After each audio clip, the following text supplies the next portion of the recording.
रात के बचे चावल से सुबह नाश्ते में पुलाव बनाने वाली देवरानी। मालिनी, ये सब क्या है? तुमने यहाँ भगवान का कीर्तन किया है या मजाक? तुम्हें शर्म नहीं आती? जो भक्त तुम्हारे कीर्तन में आकर सच्चे मन से भक्ति कर रहे हैं, तुम उनको बासी खाना खिला रही हो। शर्म आनी चाहिए मालिनी तुम्हें। अरे रुको, ये सब मैंने नहीं किया। इस भोज का खाना तो गंगोत्री की छोटी बहू ने बनाया। बहू, ये सब क्या है? अरे तुझे भगवान से डर नहीं लगता जो तूने इन हजारों भक्तों को ये बासी खाना खिलाया है? आखिर क्यों गंगोत्री की छोटी बहू ने कीर्तन में आए सभी भक्तों को भोज में बासी चावल के पुलाव खिलाई? क्या ये उसकी कोई साजिश है या इसके पीछे बहू की कोई मजबूरी है? आइए जानने के लिए कहानी में थोड़ा पीछे चलते हैं। बाप रे, इन लोगों का तो रोज का ही यही रवैया है। सुबह उठते हैं और एक एक पतीला चावल डस्टबिन में फेंकते हैं। अरे जब घर के सदस्य चावल खाते ही नहीं है तो ये बनाते क्यों हैं? अरे पैसे वाले लोगों की बड़ी कहानी है। अनाज की कीमत इन लोगों को कहाँ समझ आती है? ऊपर से इसकी सास भी इसे कुछ कहती नहीं है।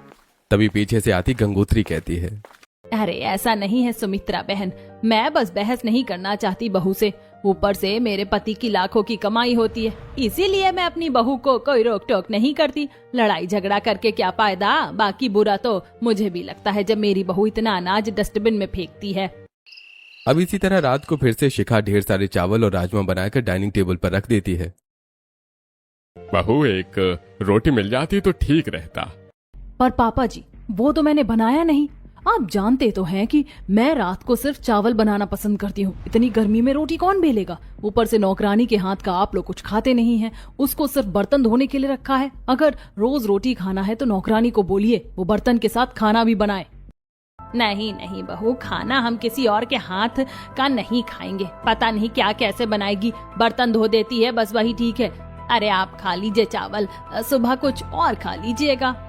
अब जैसे तैसे मुंह बनाकर सब खाना खाते हैं। अगले दिन सुबह घर की नौकरानी फ्रिज से रात के बचे चावल निकालती है। ओह गॉड, इतना सारा चावल बच गया था रात को। मालकिन, यहाँ तो रोज ही रात को चावल बचता है। आप इसी का कुछ बना लीजिए नाश्ते में।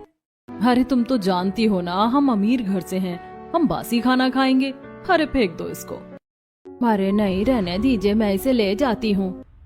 हाँ, तुम जैसी गरीब ही खा सकते हैं रात का बचा खाना। ओके, तुम ले जाओ। अब इसी तरह कुछ हफ्ते गुजरते हैं, जिसके बाद गंगोत्री अपने छोटे बेटे नीरज की शादी का फैसला लेती है। शाम का समय होता है, सभी हॉल में बैठे कॉफी पी रहे होते हैं। बेटा नीरज, सोच रही हूँ अब तेरी भी शादी करवा दूं। तेरी उम्र भी हो गई है और तू सेटल भी हो गया है। हाँ, और क्या, अब इसके हाथ पीले करवाओ। जवान लड़के ज्यादा दिनों तक कुंवारे अच्छे नहीं लगते। जिम्मेदारियां समय से आ जानी चाहिए इनके ऊपर। अरे पापा, आप जिम्मेदारियां दे रहे हैं या मुझे डरा रहे हैं? खैर माँ, आप जिस लड़की से कहेंगी मैं उससे शादी करने के लिए तैयार हूँ। यह सुनकर गंगोत्री खुश हो जाती है और अगले दिन अपने घर में पंडित बुलवाती है। पंडित कई लड़कियों को दिखाता है। गंगोत्री भी तस्वीर देख रही होती है। तभी पंडित बड़ी गंभीरता के साथ कहता है, गंगोत्री जी, आप तो वैसे काफी अमीर घर से हैं, पैसा भी बहुत है आपके घर में। मैं जानता हूँ आपको अमीर लड़की ही पसंद आएगी, लेकिन अगर आपको बुरा ना लगे तो मैं कहूंगा कि मेरे पास एक रिश्ता है गरीब घर की लड़की का। लड़की बहुत अच्छी है, समझदार है। अगर इस घर में आ जाएगी तो उसके भी 2 पैसे बच जाएंगे और उस लड़की के आने के बाद आपके परिवार में भी सुख समृद्धि आएगी। सॉरी, पर कोई गरीब लड़की नहीं। मम्मी जी, हमें तो अमीर ही बहू चाहिए। पंडित जी, हमारा लाखों का बिजनेस है, मेरे ससुर जी का। जानते हैं आपकी कितनी बड़ी दुकान है। अरे हर दिन 50,000 का सामान बिकता है उस दुकान से।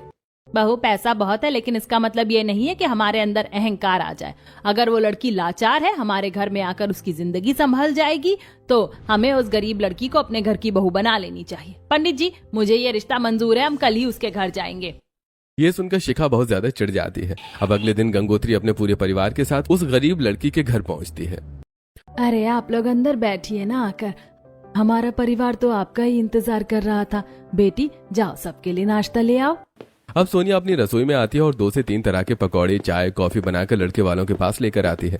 गंगोत्री चाय पीती है, वहीं उसकी बड़ी बहू भी चाय समोसा खाती है। तभी उसके हाथ से समोसे का एक टुकड़ा नीचे गिर जाता है और ये देखकर उसकी होने वाली देवरानी फौरन घुटनों के बल बैठकर उस समोसे के टुकड़े को उठाती है और उसे माथे से लगाकर अपने मुंह के अंदर रख लेती है। ओह गॉड, डिस्गस्टिंग। तुमने जमीन पर गिरा हुआ वो समोसे का टुकड़ा उठाकर खा लिया। अरे ये जमीन भी मिट्टी की है। अरे ऐसी भी क्या गरीबी कि तुम्हें हाइजीन और अनहाइजीनिक चीजों के बारे में पता ही ना हो। छोटी बहू, तुमने ऐसा क्यों किया? अगर वो गिर गया था तो तुम उसे फेंक देती। नहीं माँ जी, खाने पीने के हर एक दाने में अन्नपूर्णा माँ का वास होता है। अगर मैं इसे ऐसे ही फेंक देती तो अन्न का अपमान होता। जी मेरी बेटी अनाज के एक एक दाने की बहुत कदर करती है, और फिर ये एक गरीब घर से भी तो है। वैसे आप सही कह रही हैं माँ, मुझे ये लड़की पसंद है। हाँ, हमारी तरफ से ये रिश्ता पक्का है। आपकी बेटी बहुत समझदार और सुलझी हुई है। मैं तो इतना ही कहूंगी कि अब आप जल्द से जल्द अच्छा मुहूर्त निकलवाइए। अब रिश्ता फिक्स करके गंगोत्री का पूरा परिवार अपने घर आ जाता है। अब इसी तरह 3 से 4 हफ्ते गुजरते हैं, जिसके बाद सोनिया की शादी पूरे धूमधाम के साथ नीरज से हो जाती है और वो शादी करके अपने ससुराल आती है। आओ बहू रानी, दाएं पैर से इस कलश को स्पर्श करके घर के अंदर प्रवेश करो। तुम्हारा इस घर में स्वागत है। अब सोनिया बड़ी खूबसूरती से कलश को दाएं पैर से गिराती है और घर के अंदर प्रवेश करती है। जी मुझे थोड़ी बेचैनी हो रही है, मैं थोड़ी देर कहीं बैठ सकती हूँ क्या? अरे भाभी क्यों नहीं, ये आपका ससुराल नहीं, आपका अपना घर है। आप जहाँ मर्जी वहाँ बैठिए। आइए मैं आपको सोफे पर बिठाती हूँ। अब नेहा अपनी भाभी को सोफे पर बिठाती है। मुझे लग रहा है बहू को थोड़ी भूख लग रही है। बड़ी बहू, जाओ इसके लिए कुछ लेकर आ जाओ खाने का। अब शिखा पैर पटकती हुई रसोई में आती है और फिर चावल दाल प्लेट में लाकर अपनी देवरानी को देती है। लीजिए, खा लीजिए देवरानी जी।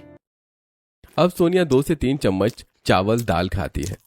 ये चावल कितने अजीब लग रहे हैं, खाने में ये लोग इतने सिंपल चावल खाते हैं। मैं अभी इसे रख देती हूँ, सुबह इसका कुछ और बनाकर खा लूंगी। जेठानी जी मुझे अब नहीं खाना। अब शिखा थाली के खाने को सोफे के बगल में रखे डस्टबिन में फेंक देती है। ये देखकर सोनिया दंग रह जाती है। अरे जेठानी जी, आपने ये चावल फेंक क्यों दिया? मैंने साइड से ही तो खाया था। आप इसे अगर रसोई में रख देती तो मैं इसे सुबह दोबारा खा लेती। देवरानी जी, हम जानते हैं कि आप एक गरीब घर से आई हैं, लेकिन अब आप ऐसी हरकतें मत कीजिए कि ये साबित हो जाए कि आप जन्मजाति गरीब हैं। अरे हम बहुत पैसे वाले लोग हैं और इससे ज्यादा खाना हमारे घर में बनता भी है और फेंकते भी हैं, और कच्चा अनाज भी बहुत पड़ा है।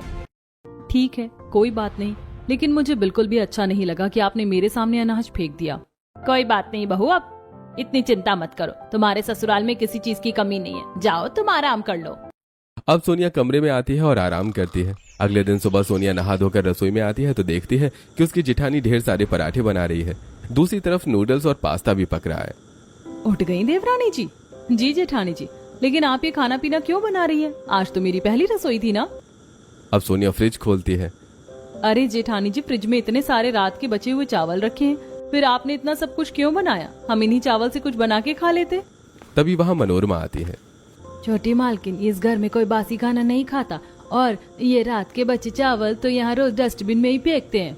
बाप रे, रोज? हाँ रोज, तुम इतनी टेंशन मत लो। अब शिखा अपनी देवरानी के सामने सारा चावल डस्टबिन में फेंक देती है। चलो ये चावल तो मैंने फेंक दिया है और नाश्ता भी तैयार हो गया। देवरानी जी, आप सभी नाश्ते को डाइनिंग टेबल पर लगा दो, और मनोरमा आज तुम माँ जी से अपना हिसाब करवा लेना। अब देवरानी जी आ गई हैं तो हम दोनों मिलकर काम संभाल लेंगे। अब सभी लोग रसोई से चले जाते हैं, लेकिन सोनिया एक डस्टबिन के पास घुटनों के बल बैठकर रात के बचे चावल को देखती है। उसकी आंखें नम हो जाती हैं। हे अन्नपूर्णा माँ, मैं अपने ससुराल वालों की तरफ से आपसे हाथ जोड़कर माफी मांगती हूँ। मुझे नहीं पता कि ये लोग ऐसा क्यों करते हैं। क्या इनके अंदर पैसों का अहंकार है या ये लापरवाह है? लेकिन मैं वादा करती हूँ कि आज से इस घर में कभी ये चीज नहीं होगी। आज से इस घर का अनाज परिवार के पेट में जाएगा, नाली या डस्टबिन में नहीं। अब सोनिया अपने आंसू पोंछकर सभी को नाश्ते को डाइनिंग टेबल पर लेकर आती है। सभी लोग प्यार से नाश्ता करते हैं। उसके बाद सोनिया सभी झूठे बर्तनों को धोती है और फिर अपने कमरे में जाकर आराम करती है। इसी तरह रात को सोनिया जब रसोई में आती है तो देखती है कि उसकी जिठानी पतीला भरकर चावल बना रही है और दूसरे पर अरबी की सब्जी चढ़ी है। अरे जेठानी जी, सुबह ही इतने सारे चावल फेंके हैं हमने, फिर दोबारा रात को इतने सारे चावल बनाने का क्या मतलब बनता है? देवरानी जी, मैं रात के खाने में हमेशा चावल ही बनाती हूँ। मुझे रात में खाना बनाना पसंद नहीं है। मुझे लेट नाइट अपने शोज भी देखने होते हैं। मतलब आप रोज ही इतना चावल बनाती हैं, काम से बचती हैं, फिर ये चावल कोई खाए या नाली में जाए आपको फर्क नहीं पड़ता? अरे बहुत पैसा है हमारे पास, चिंता मत करो। 1 से 2 डब्बा ज्यादा बन भी गया तो कोई दिक्कत वाली बात नहीं है। और तुम थोड़ा प्रवचन भी कम दिया करो। ऐसा लगता है तुम पिछले जन्म में किसान थी। अब चुपचाप सोनिया सबके साथ डाइनिंग टेबल पर रात का खाना खाती है। सबने खाना खा लिया है देवरानी जी, एक काम करिए, आप सभी झूठे बर्तन को धो लीजिए। मनोरमा तो अब आएगी नहीं। रुको बहू, अब देवरानी आ गई है तो मैं काम बांट देती हूँ। आज से रात का खाना बड़ी बहू बनाएगी और सुबह का नाश्ता सब कुछ छोटी बहू करेगी। बाकी बर्तन का भी तुम अपने अपने शिफ्ट का खुद धोना। हे भगवान, तेरा लाख लाख शुक्र है जो तूने मुझे सुबह का नाश्ता बनाने का शिफ्ट दिया है। आज से मैं ये सभी बचे हुए चावल का इस्तेमाल करके सुबह स्वादिष्ट नाश्ता बनाकर सबको खिलाऊंगी। ठीक है माँ जी। अब सोनिया सभी झूठी प्लेट को लेकर आती है और उसे धोती है और फिर बचे हुए चावल को अच्छे से फ्रिज में लगा देती है। अगले दिन सुबह जल्दी उठकर सोनिया रसोई में आती है और सभी चावल को अच्छे से गर्म पानी में नींबू डालकर उबालती है, जिससे चावल बहुत ही ज्यादा खिले खिले हो जाते हैं। मुझे याद है जब मैं छोटी थी तो मेरी गरीब माँ मुझे रोज सुबह के नाश्ते में माँ आज आप सुबह के नाश्ते में क्या बना रही हो? मुझे बहुत तेज भूख लगी है। तेरे ही मनपसंद सब्जी वाले पुलाव बना रही हूँ। रात को चावल बच गए थे ना। माँ आप रोज रात के बचे चावल से सुबह इतनी स्वादिष्ट पुलाव कैसे बना लेती हो? मुझे आपके हाथ के सभी पुलाव काफी बेहतरीन लगते हैं खाने में। अब जैसे जैसे सोनिया बड़ी होती है वो भी अपनी माँ की तरह स्वादिष्ट पुलाव रात के बचे चावल से बनाने लगती है। क्या कर रही है सोनिया बेटी? खुशबू तो बहुत अच्छी आ रही है रसोई से। कुछ नहीं माँ, रात के चावल बच गए थे तो उसी के पनीर पुलाव बना रही हूँ और ये थोड़ी सी लेमन राइस है और ये आलू कढ़ी। सुबह के नाश्ते में हम आज यही खाएंगे। अरे वाह, तू तो मेरी तरह रात के बचे चावल से कई तरह के पुलाव बनाना सीख गई है। अब सोनिया पुलाव बनाकर अपनी माँ के साथ खाती है। सोनिया बेटी, ये पुलाव बहुत ही स्वादिष्ट बने हैं। मेरी गरीब माँ ने मुझे अनाज की कदर करना बहुत अच्छे तरीके से सिखाया है और ये भी सिखाया है कि रात के बचे चावल का इस्तेमाल कैसे किया जाता है। आज मैं उन्हीं तरीके से ससुराल वालों को चावल से सुबह का नाश्ता बनाकर खिलाऊंगी। अब सोनिया फटाफट 2 से 3 प्याज, कुछ टमाटर, हरी मिर्च काटती है। अब वो कढ़ाई में थोड़ा सा तेल गरम करती है और फिर उसमें जीरा, प्याज, मिर्ची डालकर उसे भूनती है और फिर उसमें चावल डालती है। चावल थोड़ा सा गर्म होता है जिसके बाद कुछ चटपटे मसाले के साथ सोनिया उसके अंदर अंडे फोड़कर गिराती है और नमक के साथ चावल को अच्छे से भूनकर अंडा पुलाव बनाकर तैयार कर लेती है और फटाफट उसे डाइनिंग टेबल पर सजा देती है। डाइनिंग टेबल पर सुबह के नाश्ते से बहुत अच्छी खुशबू आ रही होती है। चाची आपने क्या बनाया नाश्ते में? इसमें से तो बहुत अच्छी खुशबू आ रही है। हाँ चाची के हाथ के नाश्ते में से तो बहुत अच्छी खुशबू आ रही है। अब सभी लोग खुशबू को सूंघकर डाइनिंग टेबल पर कुर्सी पर बैठते हैं। अरे, आज सुबह के नाश्ते में पुलाव बना है, वो भी अंडा पुलाव। इसमें से तो बहुत अच्छी खुशबू आ रही है। वहीं सीढ़ियों से शिखा डाइनिंग टेबल के पास आती है। ऐसा क्या बना दिया देवरानी जी ने जो आप लोग इतना खुश हो रहे हैं? बहू, तुम्हारी देवरानी ने अंडा पुलाव बनाया है। हाँ हाँ हाँ, क्या खुशबू आ रही है। खाओ, तुम भी बैठकर खाओ। अब पूरा परिवार सुबह के नाश्ते में अंडा पुलाव खाते हैं और सबके प्लेट का नाश्ता पूरी तरह से खत्म हो जाता है। बाप रे बहू, अंडा पुलाव तो तुमने बहुत स्वादिष्ट बनाया था और तुम्हें सच कहूँ तो आज पहली बार हमारे घर के सदस्यों के प्लेट से चावल का एक एक दाना खत्म हो गया है। वरना बड़ी बहू तो जब भी चावल बनाती थी वो चावल बर्बाद ही होता था। अब यह सुनकर शिखा जल जाती है। वैसे इन लोगों को पता नहीं है कि ये रात के बासी चावल हैं। मैं बताऊंगी भी नहीं, इसी बहाने घर में अनाज की बर्बादी तो नहीं होगी। इसी तरह आज रात को फिर से शिखा चावल और छोले बनाती है, लेकिन सभी लोग हल्का खाना खाकर उठ जाते हैं। अरे आप लोगों ने खाया क्यों नहीं? खा लिया जितनी भूख थी, चलो अब आराम करने जा रहे हैं। अब शिखा सारे झूठे बर्तनों को लाकर रसोई में धोने लगती है और चावल जो बचे होते हैं वो घर से बाहर फेंकने जाती है। रुकिए जेठानी जी, मैं इस चावल को आपको फेंकने नहीं दूंगी। क्यों बहू, कौन खाएगा इसे? बासी कोई नहीं खाता यहाँ। कोई बात नहीं, गाय माता खा लेंगी, मैं उन्हें सुबह दे दूंगी। लाइए, मैं इसे फ्रिज में रखने जा रही हूँ। इतना कहकर सोनिया चावल लेती है और उसे फ्रिज में रखती है। जेठानी जी को तो अन्न की बिल्कुल भी कदर नहीं है। वो इतनी पत्थर दिल कैसे हो सकती हैं? देखना, अब मैं इन्हीं बचे चावल से सुबह कश्मीरी पुलाव बनाऊंगी। अब अगले दिन सुबह सोनिया फिर से जल्दी उठती है और फ्रिज से चावल निकालती है। चावल को अभी फ्रिज से बाहर रख देती हूँ, इसका टेम्परेचर नॉर्मल हो जाएगा तो मैं कश्मीरी पुलाव बनाऊंगी। चलो, जब तक मैं ड्राई फ्रूट्स, केसर वगैरह निकाल लेती हूँ। अब सोनिया कढ़ाई में 4 चम्मच घी डालती है, उसके अंदर थोड़े से ड्राई फ्रूट्स, केसर और फिर रात के बचे चावल उसमें डालकर उसे अच्छे से पकाती है और हल्का सा शुगर और हल्का सा सॉल्ट मिलाकर स्वादिष्ट कश्मीरी पुलाव तैयार करती है और फौरन उसे डाइनिंग टेबल पर सजा देती है। अरे देवरानी जी, आपको चावल से बहुत लगाव है क्या? आज फिर आपने सुबह के नाश्ते में पुलाव बना दिया। मुझे तो इसमें काजू नजर आ रही है। मम्मी, मैं तो काजू खा रहा हूँ। और मैं तो किशमिश खाऊंगी चाची, ये बहुत अच्छा लग रहा है खाने में। खाओ बेटा, जितना मन है उतना खाओ।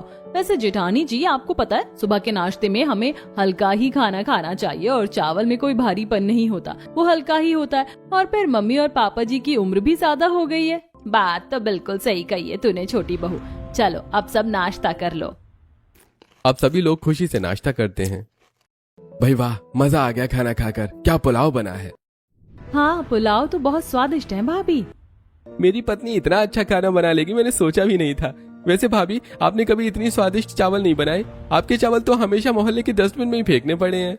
अब शिखा फिर से चिढ़ जाती है। इसी तरह अगले दिन सुबह नाश्ते में सोनिया बचे हुए चावल से वेज पुलाव बनाती है और उसे डाइनिंग टेबल पर रखती है। पुलाव के ऊपर हरी भरी सब्जियां चमक रही होती हैं और पुलाव की खुशबू से घर के सदस्यों का मन काफी ज्यादा मनमोहित हो रहा होता है। देवरानी जी, आज फिर से पुलाव? लेकिन आज आपने ये पुलाव कैसे बनाया? राशन में चावल तो खत्म है, कहीं रात के बचे चावल तो नहीं है? अरे छोटी बहू बताओ, ये बासी चावल तो नहीं है ना? हम लोग कुछ भी बासी नहीं खाते हैं। अरे नहीं, मैं आपको क्यों बासी चावल दूंगी? बचे हुए चावल तो मैं रोजाना आप लोगों के उठने से पहले ही मोहल्ले में आती जाती गाय को खिला देती हूँ।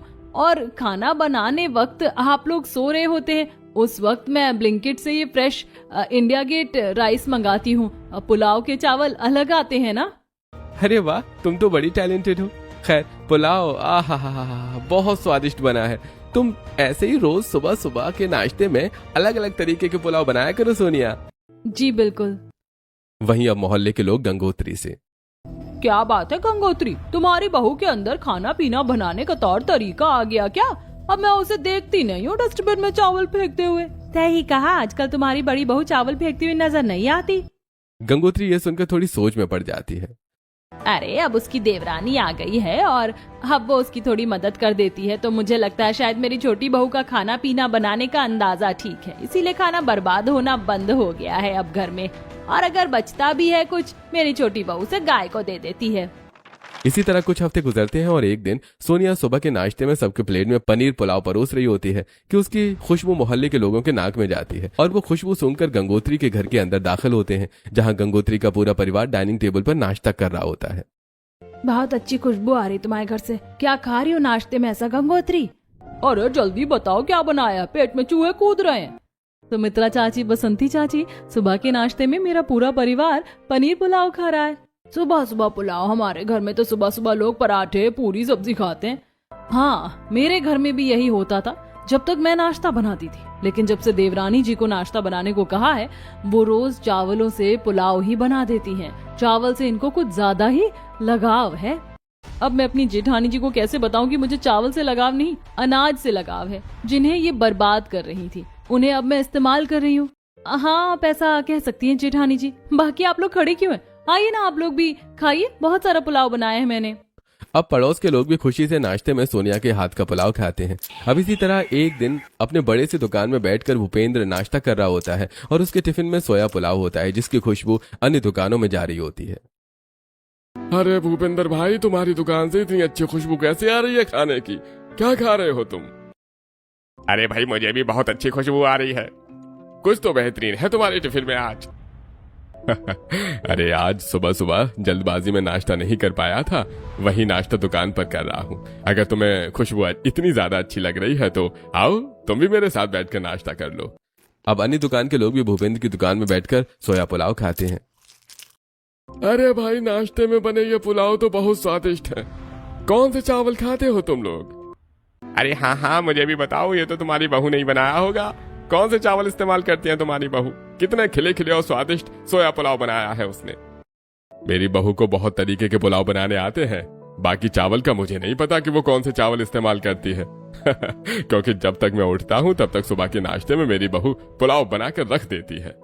अब खुशी खुशी भूपेंद्र जब शाम को घर आता है तो वो अपनी छोटी बहू से कहता है, छोटी बहू, तुम्हें पता है मेरी दुकान के पास जो दूसरी दुकानें हैं वो लोग भी तुम्हारे पुलाव की तारीफ कर रहे थे। मुझे तो कल भी तुम पुलाव ही दे देना, मैं नाश्ता दुकान पर ही करूंगा। बाप रे, इस घर में कभी किसी को चावल पसंद नहीं थे, लेकिन जब से छोटी बहू ने चावल से पुलाव बनाना शुरू किया है तब से सभी पुलाव के दीवाने हो गए हैं और चावल तो छोड़ते ही नहीं है। बस कीजिए माँ जी, आप लोग तो ऐसे कर रहे हैं जैसे बड़ी बहू ने इस घर में कभी चावल बनाए ही नहीं। भाभी बनाए थे, लेकिन वो कभी भी स्वादिष्ट नहीं बने। सही कहा, मम्मी तो बोरिंग खाना बनाती है, छोटी चाची तो बहुत अच्छा बनाती है। अब धीरे धीरे शिखा सोनिया से जलने लगती है और अब वो अपनी देवरानी पर नजर रखने की कोशिश करती है, लेकिन जब तक वो उठकर रसोई में आती है तब तक उसकी देवरानी डाइनिंग टेबल पर सुबह के नाश्ते में पुलाव बनाकर रख देती है। इतनी जल्दी सब कुछ कैसे कर लेती है मेरी देवरानी। अब रात को शिखा सभी को सब्जी और चावल बनाकर खिलाती है। बहू, तुम्हारी देवरानी तो सुबह नाश्ते में पुलाव बना ही देती है, फिर अब तुम रात का चावल बनाना छोड़ क्यों नहीं देती? पापा जी, आपको पता है ना कि मुझे रात को हैवी खाना बनाना पसंद नहीं है, और फिर माँ जी ने रात का शिफ्ट मुझे ही दिया है, तो मैं तो रात को चावल ही बनाऊंगी। बहू, लेकिन तुम बहुत ज्यादा बना देती हो और इसमें स्वाद भी नहीं है। छोटी बहू को देखो, लिमिट से चावल के पुलाव बनाती है जो सिर्फ पेट में जाता है, डस्टबिन में नहीं। बस कीजिए माँ जी, जब से देवरानी जी आई हैं तब से आप सभी लोग उनकी तारीफ के पुल बांधने में लगे हैं। अब रात को शिखा रसोई में जाती है और सभी चावल को उठाकर पन्नी में रखती है। जा रही हूँ उसे फेंकने। अरे बचे चावल फेंकने जा रही हो क्या आप? लाइए मैं फेंक आती हूँ, अब आप आराम करने जाइए। अब सोनिया सबके सामने चावल फेंकने बाहर आती है, लेकिन फिर उसी चावल को वो आंचल में छुपाकर वापस लाकर फ्रिज में रख देती है।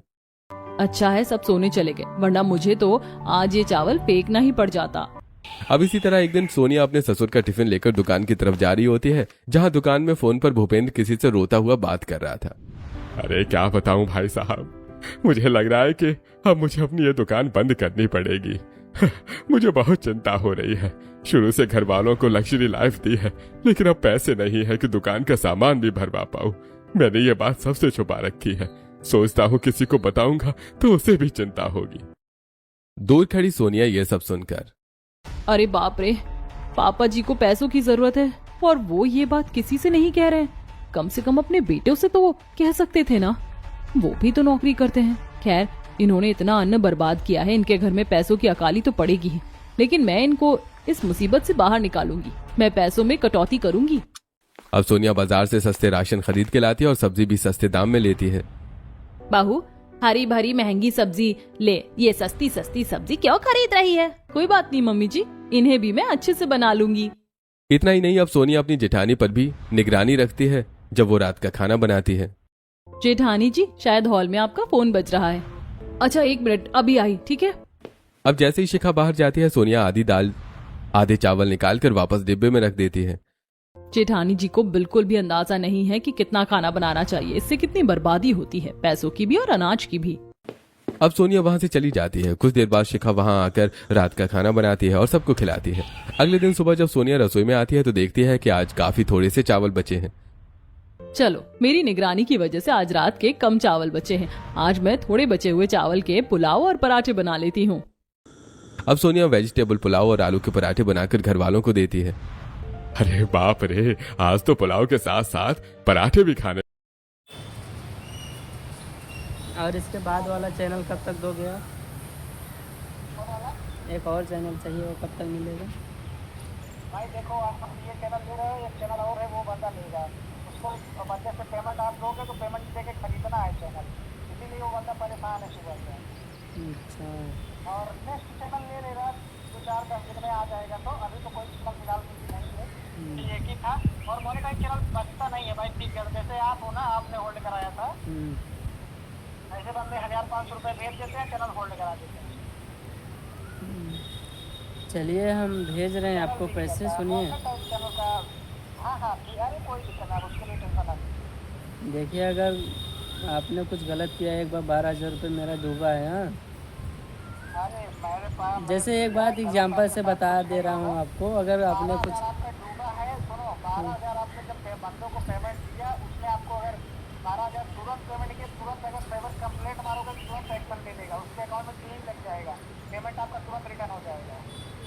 अभी सुनिए, अभी वो रिटर्न तो करेंगे। आज ही मेरा मूड ख़राब हुआ था ना, अब उनसे तो मैं पैसे ले ही लूँगा, कोई ज़रूरत नहीं है, उनके पास जाना भी नहीं है मुझे।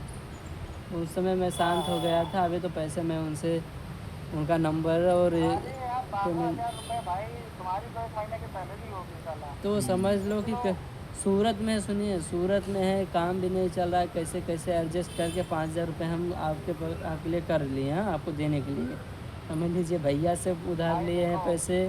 और हाँ, ज़्यादा मेहनत हम भी आपकी तरफ किया है। हम सूरत में हम काम कर रहे थे यहाँ प्लेसवर में, केमिकल वाली कंपनी में भाई मैं काम कर रहा था। सोचो कुछ स्थिति ऐसा थी और आज के समय में स्थिति ऐसा है कि लोग का काम हम कर रहे हैं। तो भाई वही और एक सब समय समझ ऐसा भी था के कि हमारे साथ भी फ्रॉड हुआ है, तकरीबन 5-6 हज़ार रुपए का। एक यूट्यूब पे वीडियो बनाते थे। तो भाई धीरे धीरे हमने खुद ये काम, मतलब एक बंदा मिला वही सिखाया अच्छे से तरीके से। फिर हम लोग खुद मार्केट में काम कर रहे हैं भाई, प्रचार वगैरह कराते हैं, हर चीज कराते हैं। मार्केट बना के चलने से ही चलती है। देख कौन पैसे आप लोग करते हैं ठीक है, आप मोनेटाइज खरीदना है दूसरे से लाइक बेचो। तुरंत वापस कर दीजिए। हाँ और सुनिए, ईमेल और पासवर्ड भेजिए, हम आधे पैसे पहले ट्रांसफ़र कर रहे हैं आपको। ये देखो मैनेजर एक्सेस आपको दे ही दिए थे कि आप मैनेजर एक्सेस ले लीजिए, पूरा जो है उसमें कर लीजिए। रुकिए एक सेकंड क्योंकि देखो एक सेकंड। पासवर्ड आपको दिया जाएगा तो आप सिक्योर कर लोगे, ठीक है, उसमें कोई दिक्कत नहीं है। मैं चैनल दोबारा से दिया जाएगा, आपका ना कोई हैक होगा। मैं खुद कह रहा हूँ कि आप पेमेंट कंप्लेंट तुरंत करोगे, तुरंत एक्शन ले लिया जाता है। तुरंत मेरे ऊपर रिपोर्ट मान दो कि बंदा ने पेमेंट नहीं फरार किया है, कैसे करना है, ठीक है, आप तुरंत ऐसे ही कर सकते हो भाई। कैसे करना है एक बार फिर से बता दीजिए तो। क्या करना है? ये जो बोल रहे हैं कि आप पेमेंट वापस हो जाता है। साइबर कंप्लेंट अच्छा 1039। अच्छा ठीक है, सर्वर कंप्लेंट का नंबर गूगल पे मिल जाएगा। तुरंत करोगे कि सर्वर कंप्लेंट की मैंने इस बंदे को पेमेंट किया, जो आपका यूटीआर आईडी होता है, तो पेमेंट करोगे तो यूटीआर आईडी आएगा। वही यूटीआर आईडी उनको बता दो कि पेमेंट कट दे, उसके खाते में पिन लग जाएगा। वो तुम्हारा पैसा इन्वेस्ट नहीं कर पाएगा कहीं, जो तुम पेमेंट किए हो वो कहीं नहीं कर पाएगा। वो पेमेंट तुम्हारे खाते में वापस चला जाएगा। 24 घंटे के अंदर तुम्हारा पेमेंट तुम्हारे हाथों में, चाहे जिसको बड़ा पेमेंट हो। 2000 से ऊपर पेमेंट करो, 2000 तक करोगे तब भी रिटर्न हो जाएगा। चलिए देखिए होता है कि नहीं होता है। हम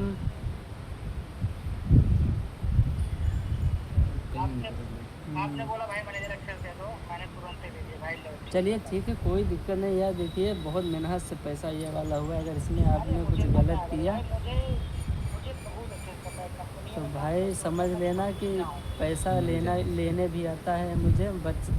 मैं अभी रिश्ते ख़राब नहीं करना चाहता आपसे। हाँ देखिए लो सेंड कर देता हूँ आपको। कहाँ से है यहाँ? हटिया इलाहाबाद जानते हो? अरे हटिए जहाँ पर जरूरत कराओ गरीब दादा से। हाँ उनका बगलिए के घर में। अरे कौनो दिक्कत नहीं है भाई, तू टेंशन ना ला। कमवा जोन बा एकदम जेनुइन बा, ठीक है। बहुत ज़्यादा दूर हटिया ना है बाटे, इससे ज़्यादा 50 किलोमीटर बा। अच्छा एग्जैक्ट लोकेशन अपना बता दीजिए थोड़ा। एग्जैक्ट लोकेशन यही है हमारा प्रतापगढ़ मेन हमारा शहर है, जिला है। हमारे जिले से 7 किलोमीटर दूर है जगेसरगंज गाँव, वहाँ हमारा जिला है। वो पता है हमारा पता गाँव का। हाँ